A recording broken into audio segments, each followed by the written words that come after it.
오늘 말씀의 제목을 난 여호와로 즐거워하리라고 해서 말씀 그대로 한번 따와봤습니다. 항상 이렇게 설교들을 목사들이 늘 하는 일이지만요, 그 담임 목사님이 서시던 자리에 있으면 이상하게 더 긴장이 됩니다. 그런 의미에서 물 한 모금 마시고 하겠습니다. 제가 올라오기 전에 물을 한 반 병을 먹고 왔는데도 목이 타요. 잘해야 된다라는, 항상 이게 우리는 또 담임 목사님이 수입에 인도하시면서 여기 은혜의 자리라는 것을 우리가 알고 기대하고 오시기 때문에, 또 거기서 또 잘해야 된다라는 긴장감 때문에 이제 참 이거의 인간적인 싸움을 마음으로 많이 해서 긴장을 하게 되는 것 같습니다. 하지만 이 시간에 오직 제가 하나님만 붙들 수 있게 함께 기도하는 마음으로 함께 말씀을 나누었으면 좋겠습니다. 오늘 함께 읽으신 하박국의 말씀은요, 우리가 너무나도 잘 아는 말씀입니다. 말씀으로도 잘 알고 찬양으로도 잘 아는 구절이죠. 무화과 나무 잎이 마르고 포도 열매가 없어도 난 여호와로 즐거워하리. 아시죠? 네. 노래를 부르면 좀 나아질 줄 알았는데, 아무튼 간에 이 찬양으로도 굉장히 우리가 친밀한 말씀입니다. 날 구원하신 하나님으로 말미암아 기뻐하겠다. 외양간에 소가 없어도 감람나무에 소출도 없어도 양떼가 없어도 나는 하나님으로 기뻐하겠다, 감사하겠다, 찬양하겠다라고 고백합니다. 이게 어떤 의미입니까? 내가 환경이 어려워서 진짜 먹을 것이 없어도 여호와로 인하여서 기뻐하겠습니다. 내 수고에 대한 정당한 대가를 내가 받지 못할지라도 내가 여호와로 인하여 기뻐하겠습니다. 내 소유물이 한순간에 다 없어질지라도 내가 여호와의 이름만으로 인해서 내가 기뻐하겠습니다, 즐거워하겠습니다 라는 고백이에요. 오늘 이 말씀을 준비하면서 이 말씀을 묵상했을 때, 이 고백이 우리가 늘 경쾌하고 밝게 찬양했던 것처럼 그렇게 마냥 그렇게 밝게만 고백할 수 있는 내용은 아니구나라는 게 이제 깨달아지더라고요. 그러면 이제 제 안에 의문이 드는 거죠. 도대체 그러면 하박국은 어떠한 마음으로 어떠한 상황 가운데 이 고백을 하게 됐을까? 그 생각을 하면서 하박국을 처음부터 읽어내리기 시작했습니다. 그랬더니 특이한 점이 하나 있더라고요. 특이한 점이 하나 뭐냐면은, 많은 선지자들이라고 하면은 보통은 하나님의 말씀을 사람에게 전해주는 역할을 합니다. 하나님이 너희의 이런 죄악을 가만히 두지 않으실 거고 심판하실 거다, 너희가 돌이켜라 라든지 그 죄를 회개하라 라든지 하나님의 말씀을 사람에게 전달하는, 그러니까 사람을 대면하는 이 사역들을 했었다라는 것이죠. 이사야가 그랬고 예레미야도 그랬었습니다. 많은 선지자들이 대부분이 다 그랬습니다. 그런데 하박국은 성경을 읽어보니까 사람에 대해서 하나님의 마음이 이러이러합니다, 우리가 그러니 이래서는 안 됩니다, 이런 말들을 하고 있지 않아요. 하박국서에는요, 정확하게 이 답답한 하박국의 마음을 하나님께 질문하는 두 번의 질문이 나오고, 그 질문에 대해서 대답해 주시는 하나님의 두 번의 대답이 나옵니다. 그리고 3장에는 그 대답을 받고 나서 깨달은 것들, 그래서 하나님을 찬양하는 하박국의 찬양이 3장 가운데 기록이 되어져 있습니다. 하박국은 이 두 번의 질문과 두 번의 대답을 통해서 오늘 우리가 읽었던 이 고백, 나는 여호와로 말미암아 즐거워하겠습니다. 양떼가 없고 외양간에 소가 없어도, 내가 먹을 것이 없고 밭에 소출이 없을지라도 내가 여호와로 인하여 즐거워하겠노라 라고 고백하고 있습니다. 오늘 저와 여러분도 이 말씀을 함께 나누고 난 후에는 하박국과 같은 고백을 할 수 있기를 소원합니다. 내가 가진 것이 없고 내가 정당한 대가를 얻을 수 없을지라도, 이해할 수 없는 상황 가운데 내가 곤고한 상황을 당할지라도 나는 여호와로 말미암아 즐거워하겠노라 라고 고백할 수 있는 저와 여러분의 오늘 이 은혜로운 시간이 되었으면 좋겠습니다.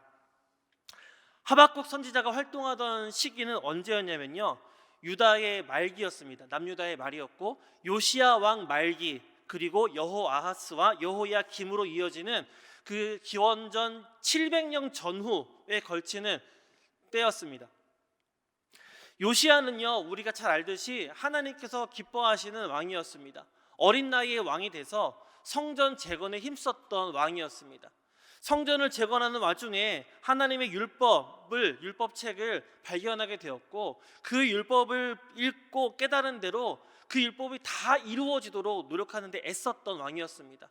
우리가 보니까, 율법을 읽어보니까 이 이스라엘이, 남유다가 하나님께 너무나 큰 범죄를 저지르고 있는 것에 대해서 그것을 깨닫고 하나님 앞에 모든 백성이 회개하도록 애쓰는 왕이 바로 이 요시야 왕이었습니다. 그래서 예배가 회복되는 데 애쓴 왕, 하나님의 마음에 합한 왕이었고, 이방 신상들도 제거했던, 온 나라의 종교개혁을 단행했던 왕이 바로 이 요시야 왕이었습니다. 그래서 그런 요시야를 향해서 열왕기하 23장 25절에는 이렇게 기록하고 있습니다. 요시야와 같이 마음을 다하여 뜻을 다하며 힘을 다하여 모세의 모든 율법을 따라 여호와께로 돌이킨 왕은 요시야 전에도 없었고 후에도 그와 같은 자가 없었더라 라고 합니다. 그러니까 지금까지도 요시야처럼 하나님 말씀 앞에서 우리가 회개하고 돌이키는데 애쓴 왕은 없었다라고 말씀에 단언하고 있는 거죠. 참 위대하고 놀라운 왕이 아니겠습니까? 그런데 이렇게 좋은 왕이 갑작스럽게 허망하게 죽어버립니다. 아수르를 돕기 위해서 병사를 일으켰던 애굽의 왕 그 바로 느고가 이제 아수르를 도와주러 올라오는데, 이거를 이제 요시야 왕이 가로막아요. 너희 도와주게 내버려 둘 수 없다. 그래서 무깃도에서 막아섰는데 거기서 허망하게 죽어버립니다. 죽어버리고 여호아하스가 왕이 돼요. 그리고 여호아하스 다음에 여호야김이 왕이 됩니다. 여호아하스와 여호야김은 똑같이 하나님 보시기에 악을 행한 왕이다 라고 기록하고 있습니다. 여호야김은 거기에 더해서 애굽의 꼭두각시 노릇을 했던 왕이에요. 여호아하스를 내리고 여호야김을 이 바로 느고가 직접 세운 왕이거든요. 그리고 넌 여기 세워서 우리가 원하는 대로 이 나라를 다스려. 그리고 너는 우리에게 정한 조공을 바쳐야 해. 그러니까 그냥 하나님 앞에 악행을 행한 악한 왕으로 끝나는 것이 아니라 모든 백성들의 재산을 빼앗아서 애굽에게 갖다 주었던, 그렇게 조공을 바쳤던, 사람들도 힘들게 했던 진짜 나쁜 놈이라는 거죠. 여호야김의 통치 시절이 얼마나 사람들이 좀 막막했을지, 얼마나 힘들게 살았을지를 우리가 미루어 짐작할 수 있는 장면이라는 겁니다. 여기에 더해서 여호야김의 통치 시절에는 바벨론의 침공이 있었습니다. 이때 유대의 많은 귀족들이 바벨론으로 잡혀가게 되는데, 그때 다니엘과 세 친구도 함께 바벨론으로 포로로 잡혀가게 되는 일이 있었습니다. 남유다의 멸망이 이제 얼마 남지 않은 거죠. 이 시점에서 남유다가, 이스라엘 백성들이 종교적으로 도덕적으로 얼마나 타락했는지, 사람들의 삶이 얼마나 피폐했을지를 우리가 알 수 있습니다. 이와 같은 시대를 살아가던 하박국은 이제 하나님께 토하듯이 기도하는 거예요. 그것이 하박국 1장 2절부터 4절까지의 말씀입니다. 제가 2절만 한번 제가 읽어드리도록 하겠습니다. 하박국 1장 2절입니다. 여호와여, 내가 부르짖어도 주께서 듣지 아니하시니 어느 때까지리이까? 내가 강포로 말미암아 외쳐도 주께서 구원하지 아니하시나이다. 하박국에게 이렇게 기도하는 거예요. 하나님, 이 땅의 죄악을 언제까지 두고만 보시려고 합니까? 기도하는 거죠. 이 땅에 죄가 이렇게 만연한데 하나님께 범죄하는 이 나라를 언제까지 그냥 내버려 두실 겁니까? 때리시던지 회개하게 하시던지 하나님이 어떤 특단의 조치를 취하셔서 당신의 공의로움으로 돌이켜야 되지 않겠습니까? 왜 이렇게 내버려 두시는 거예요? 하나님이 이렇게 내버려 두시니까 하나님의 정의가 굽어지는 것 같고 악인들이 득세하는 것만 같습니다. 하나님이 심판하지 않으시니까 하나님은 없는 것 같고 저 우상 신들이 옳은 것 같지만 느껴집니다. 요시야와 같은 선한 왕들은 허망하게 죽어버리고, 이 악한 왕들은 자기 안위만을 위해서 저렇게 백성들을 힘들게 하는데 도대체 하나님의 공의는 어디 있습니까? 라고 이 하박국은 토하듯이 하나님께 물어보는 거예요. 하나님, 과연 이것이 옳습니까? 라고 기도하고 있는 겁니다. 이렇게 하나님께 기도하는 제 기도를 하나님이 들어주시지 않으십니까? 이게 하박국의 첫 번째 질문이었어요. 이런 기도를 보면 하박국이요, 마치 2021년에 살고 있는 것 같습니다. 별반 다르지 않아요. 요즘 우리의 기도가 어떤 기도입니까? 하나님, 우리는 신실하게 하나님만 바라보고 정직하게 정말 규칙도 지키면서 예배 잘 드리는데 왜 우리의 예배함이 죄 짓는 것 같이 우리는 눈치를 보아야 되는 겁니까?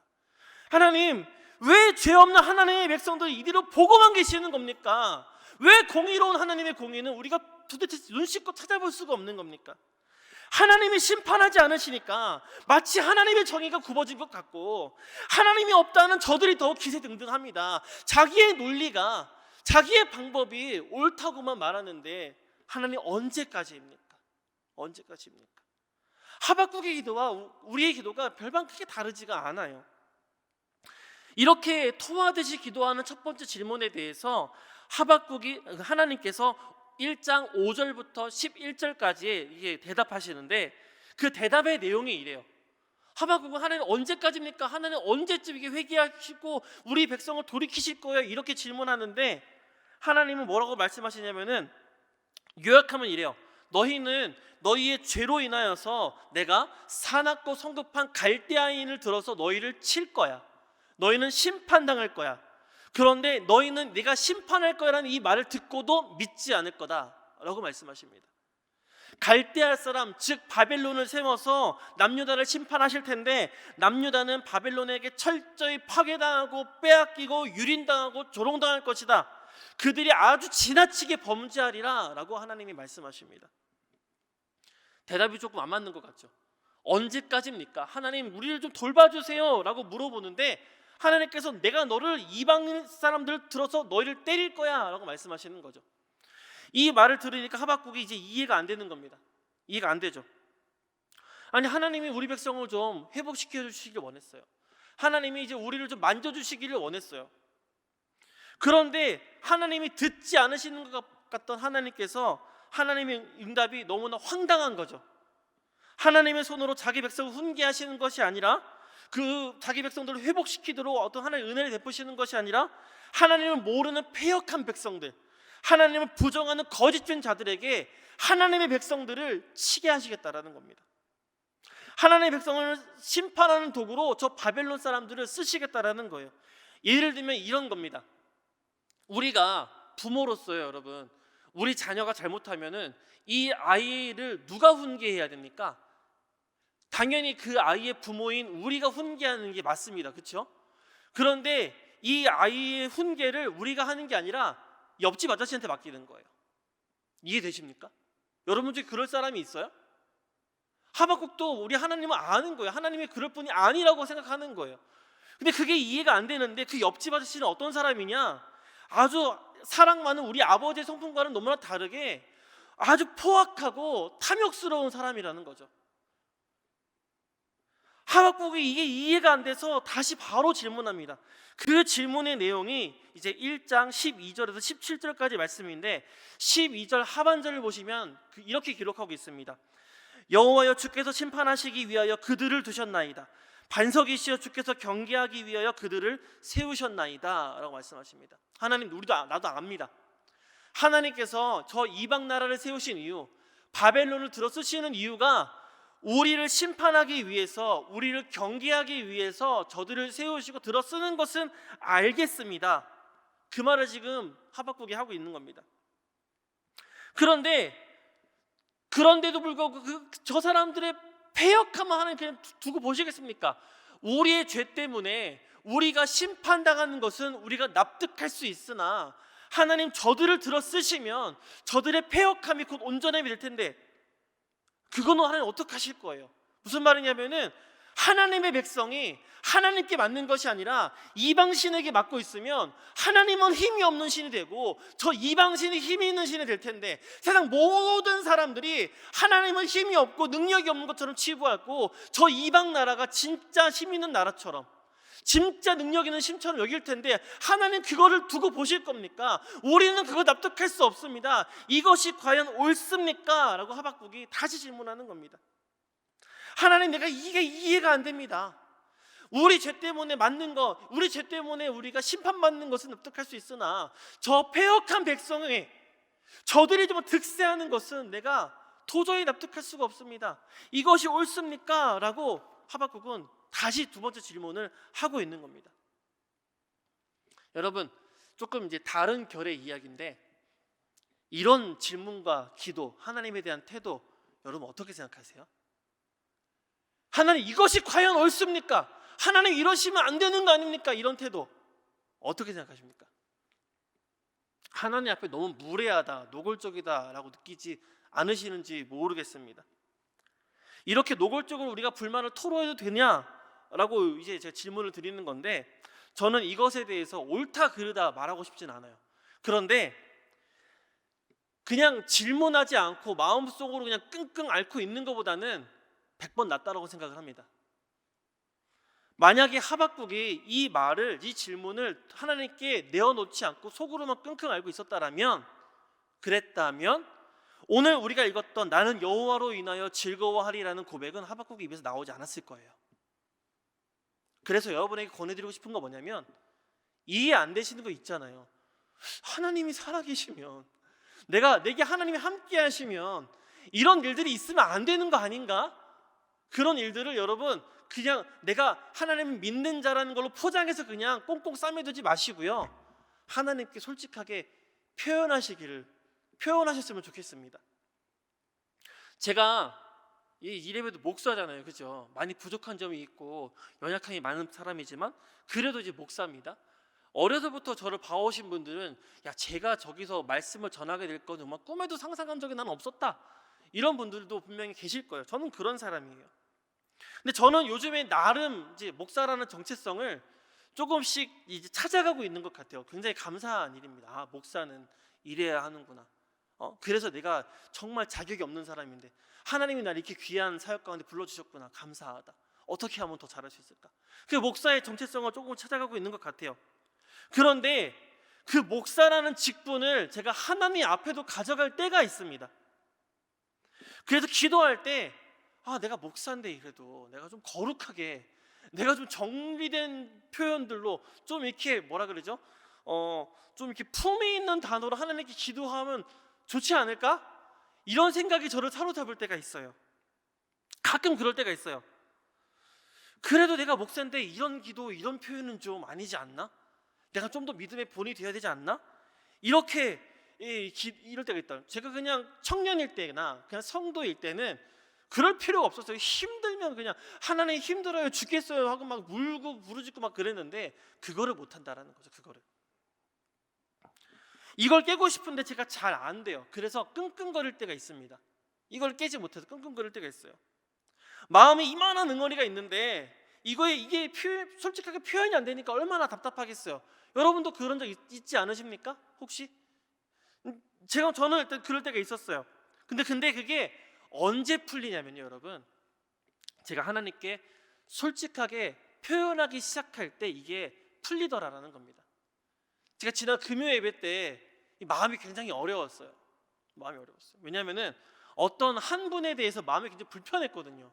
너무 화가 나는 거예요, 그 사람 때문에. 근데 목사가, 하나님, 저 사람 때문에 정말 교회 나오기 싫어요, 힘들어요, 이렇게 고백할 수 없잖아요. 그러니까 이 끙끙 앓고 있다가 기도도 안 나오고 막 예배 시간에 은혜도 안 되고 막 이렇게, 혹시 저거 나 내 얘기하는 거 아니야, 이렇게 생각하시는 분이 혹시 있을지 모르는데, 여러분 가운데 혹시 여기 앉은 분 간에 그런 생각 하시는 분 있다라면 그분은 아닙니다. 그분은 아니에요. 제가 딱 쓱 둘러보니까 계시지 않아요. 계시지 않고 쓱 둘러보니까 그분 생각했을 때 그분 수요 예배 안 보시는 분 같아요.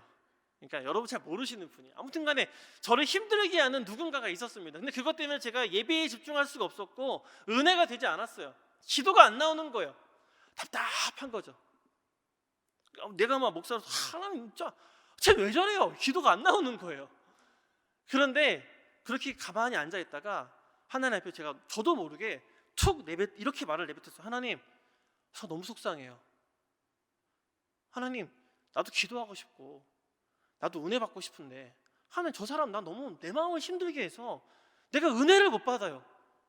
저 사람이 내 마음 힘들게 하는 거, 그걸 떠나서 그것 때문에 내가 하나님께 기도할 수 없고 내가 은혜를 누리지 못하는 게 내가 너무 속이 상합니다. 마음이 상합니다. 솔직하게 표현이 되기 시작하더라고요. 깜짝 놀랐어요. 하나님, 뭐 해 주시옵소서.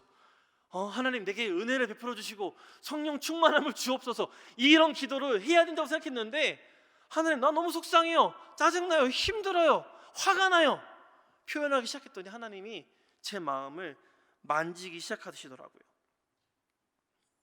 너무 유치하지 않습니까? 제 기도가 목사답지 못하다는 거 저도 압니다. 그런데 솔직하게 털어놓은 그 기도가 하나님께서 뭐 기뻐하셨는지 제 뭉쳐진 마음들을 풀기 시작하더라고요. 물론 우리는 성장해야 합니다. 더 성숙한 모습을 보여야 합니다. 하지만 하나님은 목사의 그 껍데기를 입은 저를 원하시는 게 아니라 있는 그대로 저를 원하시더라고요. 내 마음 있는 그대로 표현하길 원하시더라고요. 내가 성숙하길 원하시지만, 더 하나님의 성품 닮아가길 원하시지만, 그것 때문에 하나님께 기도하지 못하고 하나님께 나아가지 못하는 나를 바라시는 것이 아니라 차라리 그거를 벗고 솔직하게 나오는 한 나를 하나님은 원하시더라는 거죠. 그렇게 기도하기 시작했더니, 그렇게 표현하기 시작했더니 하나님이 제 마음 만져주기 시작하셨어요. 더 기도가 더 나오게 하시더라고요. 그러더니 하나님, 나 저 사람 때문에 힘듭니다라는 기도를 하나님 바꿔주시더라고요.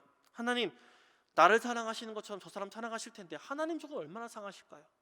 하나님, 저 영혼을 불쌍히 여겨 주옵소서. 하나님, 그 영혼에게 은혜를 베풀어 주옵소서. 제가 할 수 없는 기도예요. 제 마음도 풀리고 하나님 마음도 기쁘시고 저는 또 누군가를 위해 중보할 수 있는 위치에 있을 수 있었다는 겁니다. 여러분, 하나님 앞에 기도할 때는요, 솔직한 게 정답인 것 같습니다.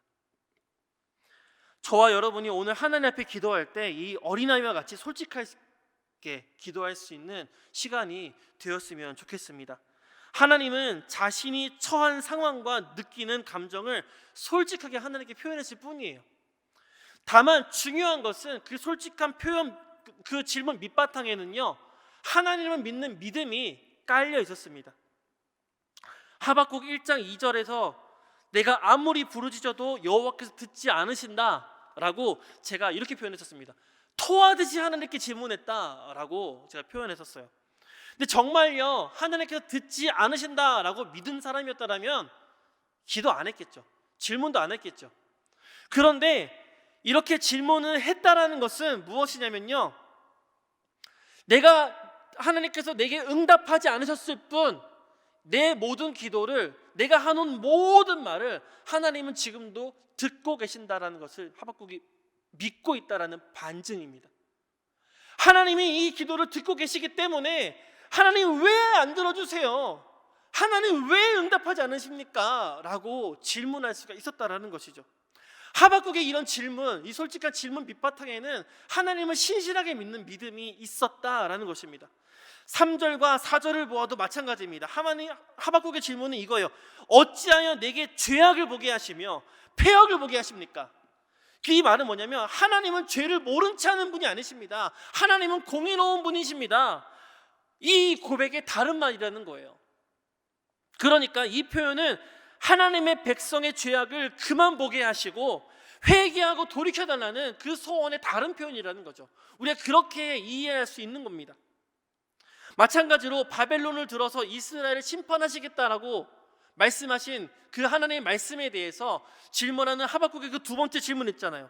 하나님, 어떻게 하나님을 부인하는 자들을 들어서실 수 있습니까?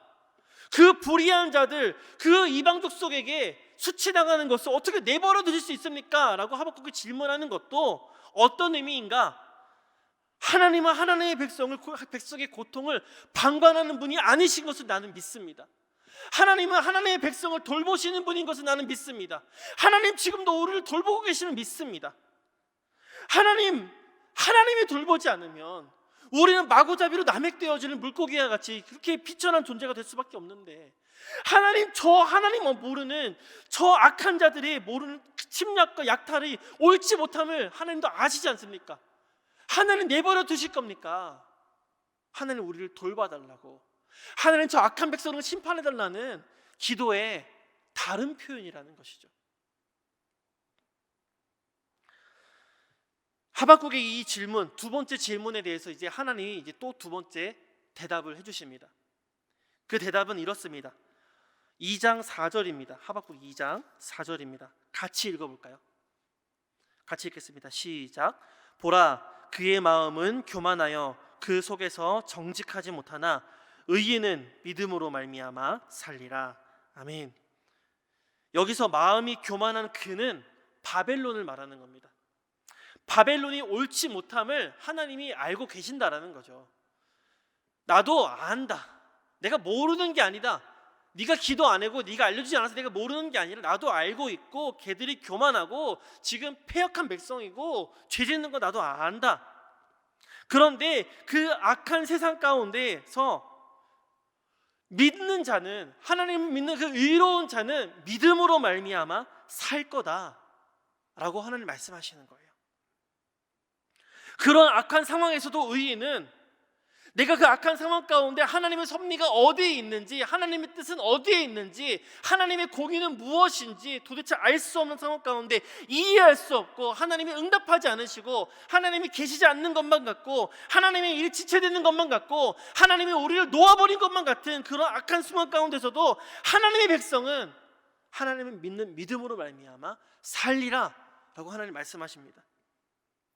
하나님이 함께 하신다, 하나님이 돌보신다라는 것을 믿는 자들은 살리라 라고 말씀하시는 거예요. 이 악한 세대에서 우리가 살아갈 수 있는 유일한 길은 하나님을 믿는 믿음밖에 없다라고 말씀하시는 겁니다. 너 이해할 수 없지? 너 어떻게 해야 될지 모르겠지? 그 상황 가운데 네가 할 수 있는 게 뭔 줄 아니? 내가 지금 너와 함께하고 너를 돌보는 사람인 것, 돌보는 자인 것을 믿는 믿음이 너를 살게 하는 거야 라고 말씀하십니다. 네가 나를 믿지 않고는 이 악한 세상 가운데 살 수 없다고 말씀하시는 거예요. 이 혼란한 시대 가운데 우리가 살아갈 수 있는 유일한 방법이 하나님을 믿는 믿음이라는 것입니다. 어떤 믿음입니까? 비록 더딜지라도 지체되지 않고 반드시 응할 하나님의 구원이 지금도 우리에게 가까이 다가오고 있음을 믿는 믿음입니다. 하나님께서 내가 알 수 없고 깨달을 수 없고 내게 대답하지 않으시는 것 같이 느껴지더라도 하나님께서 그 구원의 사역을 쉬지 않고 지금도 일하고 계심을 믿는 믿음이 우리를 살게 한다는 것이죠. 하나님이 정하신 때가 있어서 그때에는 모든 것이 다 밝혀지고 온전하게 될 때가 반드시 온다라는 것을 믿는 믿음이라는 것입니다. 결국 하나님이 세상의 주인이시고 세상을 다스리시며 선하신 분이라는 것을 믿는 믿음을 품는 자가 이 악한 세대 가운데 살 거다라고 하나님 말씀하시는 거예요. 여러분, 이 말씀 가운데 하나님의 시선이 어디 있는지 보세요. 우리는 모든 시선이 저 악한 자들 어떻게 하면 좋지? 우리의 억울함이 빨리 풀어져야 되는데, 하나님의 공의로움이 드러나야 되는데 우리 시선은 여기에 있거든요. 근데 하나님의 시선 어디 있는지 아세요? 우리에게 있어요. 우리에게. 내가 안다? 쟤들이 악한 존재인 거 내가 알아? 저들이 패역한 사람인 것도 내가 알아? 교만한 것도 내가 알아? 거짓된 것도 내가 알아? 그런데 의인은 믿음으로 말미암아 살 거야 하나님 말씀하세요. 하나님의 시선은 그 의인들, 믿음으로 살려고 애쓰는 사람들에게 있어요. 그래서 하나님이 2장 2절에 뭐라고 말씀하시냐면은 여호와께서 내게 대답하여 이르시되 너는 이 묵시를 기록하여 판에 명백히 새기되 달려가면서도 읽을 수 있게 하라 라고 합니다. 무슨 말씀이에요? 너희가 이 믿음의 경주에 처지면 안 된다. 악한 시대 가운데 하나님의 섭리가 어디 있는지 내가 마치 없는 것 같이 느껴질지라도 의인은 믿음으로 말미암아 사라지는데 너희가 이 믿음의 경주에서 낙오하면 안 된다. 너희가 이 믿음의 경주에 처지면 안 된다. 이 믿음을 놓치면 안 된다 라고 말씀하시는 겁니다. 하나님의 시선이 그 믿는 자들, 자기 백성들에게 가 있는 거예요. 지금도 하나님은 우리를 구원하시기 위해서 일하고 계십니다. 그 때를 기다리고 계십니다. 그 때를 하나님이 정하셨기 때문에 하나님도 조급해요. 그런데 먼저 이룰 수는 없어요. 하나님이 정하신 때이기 때문에. 하지만 하나님이 지체하지 않으시고 그때 반드시 이루실 것을 하나님 말씀하십니다. 우리가 느끼기에는 지체되는 것 같고 언제인지 알 수 없어서 답답하지만 하나님이 결코 지체하지 않으시고 이루실 것을 믿어야 합니다. 그 믿음이 오늘 우리가 살게 합니다. 달려가는 상황처럼 급박한 상황 가운데 너무 정신없는 상황 가운데서 잊지 않도록 너희는 이것을 기억하라 라고 말씀하십니다. 그 돌판의 색이라고 말씀하시는 것이죠. 하나님의 섭리와 공의를 어떠한 상황 가운데서 의심하지 않고 성실하게 믿음으로 사는 사람들은 그 믿음으로 말미암아 하나님의 때에 살리라 라고 하나님 말씀해 주셨습니다. 다시 너희가 소망 가운데 살리라 라고 하나님 약속해 주시는 겁니다.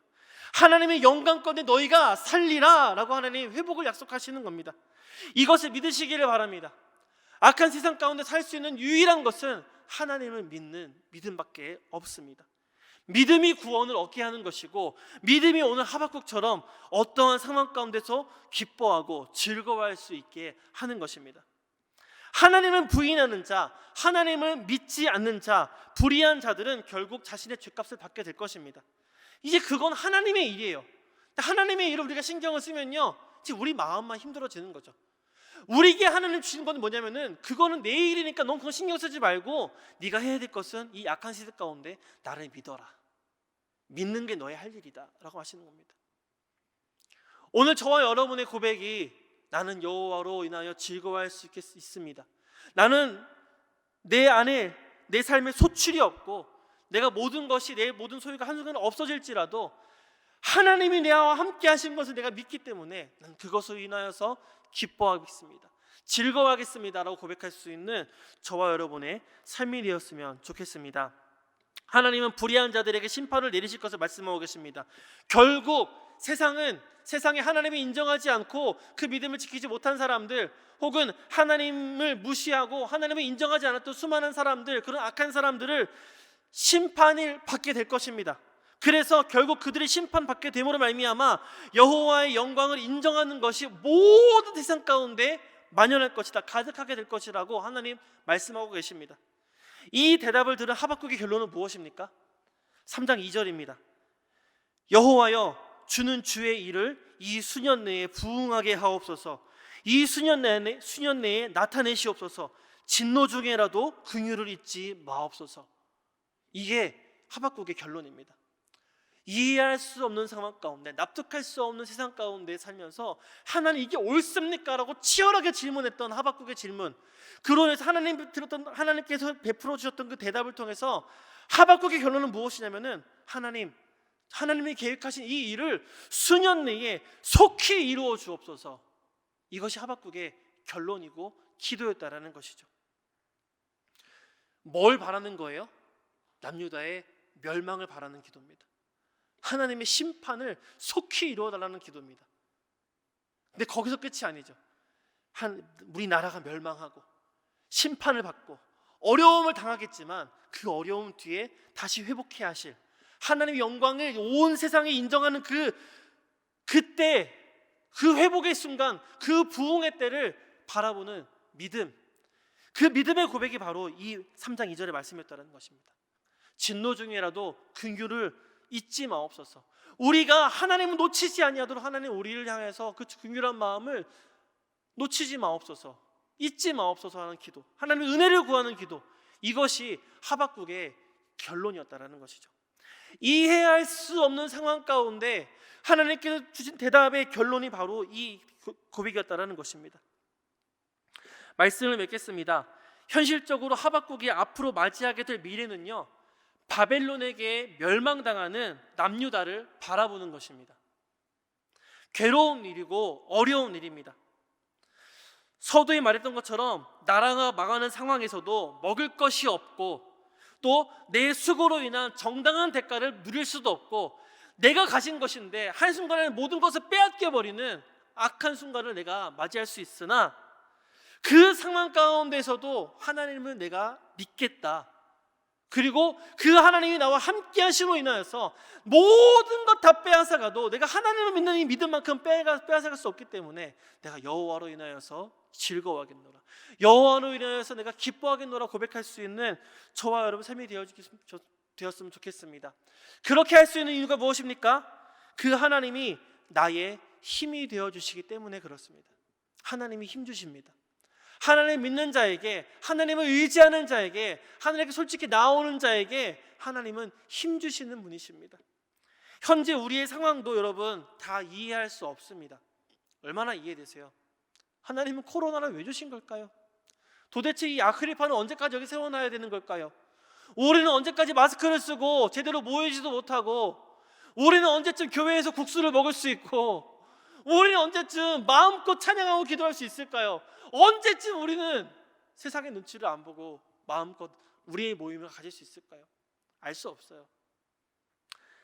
당장은 우리가 마주해야 되는 현실은 여전히 암담하고 답답할 뿐입니다. 하지만 우리는 여기서 하나님의 뜻이 어디에 있습니까를 묻는 것보다 하나님 내게 바라시는 것은 이런 암담한 상황 가운데서도 내가 일하고 있음을, 내가 너희와 함께하고 있음을 믿어라. 믿는 것이 너희의 할 일이다 라고 말씀해 주고 계십니다. 우리는 세상을 살아가지만 하나님 하늘에 속한 사람이고 하나님의 구원을 받은 자임을 기억하시기를 바랍니다. 우리를 구원하시고 회복해 하실 그 하나님을 믿는 믿음으로 우리가 오늘을 살아갔으면 좋겠습니다. 여러분, 오늘 우리가 기도할 때 하나님 우리에게 믿음을 주옵소서. 오늘 우리가 기도할 때, 또 내일을 살아갈 때 하나님 다른 거 다 빼앗길지라도 주님 나와 함께 하신다는 그 믿음만큼은 내가 빼앗기지 않게 하옵소서 기도하는 오늘이 귀한 시간이 되었으면 좋겠습니다.